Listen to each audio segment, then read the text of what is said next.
Assalamualaikum warahmatullahi wabarakatuh. Selamat pagi untuk anak-anakku yang mengikuti kelas online pelajaran daring mata pelajaran PPKN bersama saya Fitra Wahyuningsi SPD.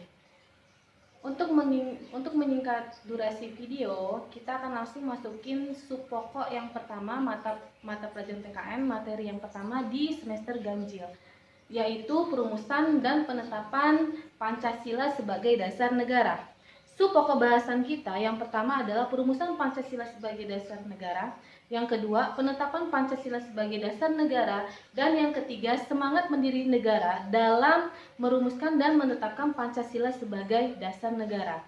Oke, kita akan langsung masuk ke sub pokok bahasan yang pertama, yaitu perumusan Pancasila sebagai dasar negara. Perumusan Pancasila sebagai dasar negara merupakan perjuangan pendiri bangsa yang telah berusaha untuk mendapatkan kemerdekaan. Untuk itu, sebagai anak bangsa, kita tidak boleh melupakan jasa-jasa para pendiri bangsa seperti yang pernah diucapkan oleh Bapak Proklamator kita, Insinyur Soekarno, yang pernah mengucapkan jas merah. Apa itu jas merah? Jas merah adalah jangan sekali-sekali melupakan sejarah. Dan ada satu lagi peribahasa yang pernah mengatakan bangsa yang besar adalah bangsa yang tidak pernah melupakan sejarah. Kita lanjutkan dengan pembentukan BPUPKI. Apa latar belakang pembentukan BPUPKI? Latar belakangnya adalah bangsa Indonesia mengalami sejarah panjang dalam melawan penjajah. Setelah kekalahan Belanda dalam Perang Asia Timur Raya, bangsa Indonesia jatuh ke tangan Jepang. Beberapa kebijakan Jepang yang menyengsarakan rakyat adalah sebagai berikut. 1. Pelaksanaan kerja paksa. 2. Pengambilan paksa berupa makanan, pakaian, dan harta rakyat Indonesia. Ketiga, perbudakan paksa.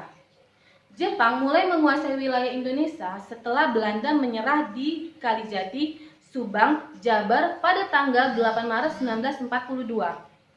Semboyan Jepang pada saat itu berbunyi, Jepang melindungi Asia, Jepang memimpin Asia, Jepang cahaya Asia adalah bentuk cara mereka mendapatkan simpati rakyat Indonesia. Namun pada kenyataannya semboyan itu tidak dilaksanakan dan bertolak belakang pada semboyan itu. Kemenangan Jepang di Asia tidak bertahan lama. Sekutu yang termasuk di dalamnya adalah Amerika Serikat, Inggris, dan Belanda melakukan serangan balasan kepada Jepang. Melihat hal itu, pada tanggal 1 Maret 1945, Jepang mengumumkan pembentukan Dokitsu Juyunbi Soyaki atau biasa disebut dalam bahasa Indonesianya adalah Badan Penyelidik Usaha Persiapan Kemerdekaan atau biasa disingkat dan kita dengar adalah BPUPKI.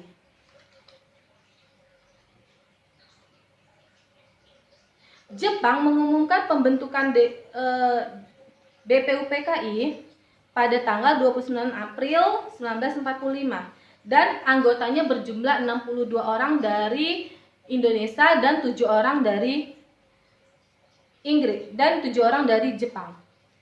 Pimpinan BPUPKI pada saat itu ditunjuk adalah Dr. KRT Rajiman Widyoningrat dengan wakil Ichibangase Yoshio dari Jepang dan wakilnya satu lagi adalah RP Suroso. Setelah dibentuk BPUPKI,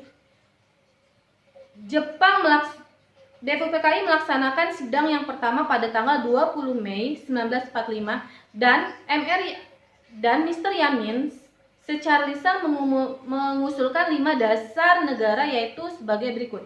Yang pertama, pri kebangsaan, kedua, pri kemanusiaan, ketiga, pri ketuhanan, dan keempat, pri kerakyatan, dan terakhir adalah kelima, kesejahteraan sosial. Di samping itu, Muhammad Yamin juga mengusulkan dasar negara secara tertulis dengan rumusan 1. Ketuhanan yang Maha Esa, 2. Kebangsaan Persatuan Indonesia, 3. Rasa kemanusiaan yang adil dan beradab, 4. Kerakyatan yang dipimpin oleh hikmah kebijaksanaan dalam permusyawaratan perwakilan, 5. Keadilan sosial bagi seluruh rakyat Indonesia. Nah, itu adalah beberapa poin awal mula perumusan Pancasila sebagai dasar negara.